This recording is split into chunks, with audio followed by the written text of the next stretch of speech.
بسم اللہ الرحمن الرحیم۔ حدیث نبوی۔ رسول اللہ صلی اللہ علیہ وسلم نے چند لوگوں کو کچھ عطیہ دیا اور سعد رضی اللہ عنہ وہاں موجود تھے۔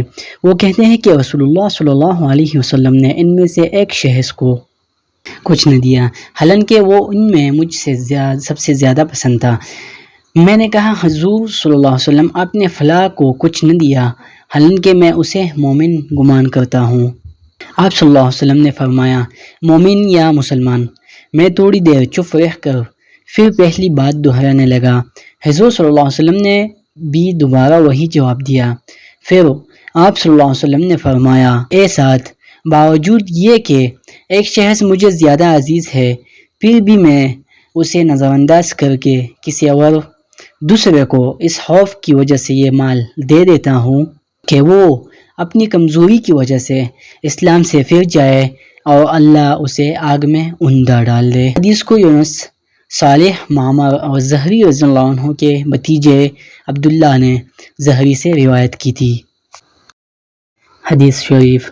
عبادہ بن صامت رضی اللہ عنہ نے، جو بدر کی لڑائی میں شریک تھے اور لیلۃ العقبہ کے نقیبوں میں سے تھے، فرماتے ہیں کہ رسول اللہ صلی اللہ علیہ وسلم نے اس وقت جب آپ صلی اللہ علیہ وسلم کے گرد صحابہ کی ایک جماعت بیٹھی ہوئی تھی، فرمایا کہ مجھ سے بیعت کرو اس بات پر کہ اللہ کے ساتھ کسی کو شریک نہ کرو گے، چوری نہ کرو گے، زنا نہ کرو گے، اپنی اولاد کو قتل نہ کرو گے، اور نہ عمدن کسی پر کوئی ناحق بہتان باندھو گے، اور کسی بھی اچھی بات میں خدا کی نافرمانی نہ کرو گے۔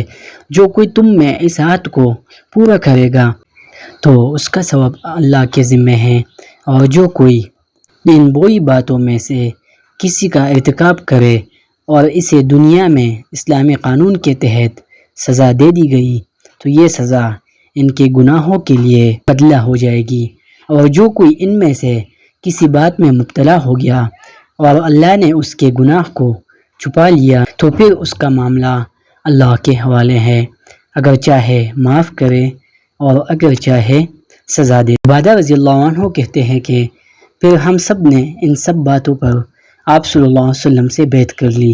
صحیح بخاری، حدیث نمبر 18۔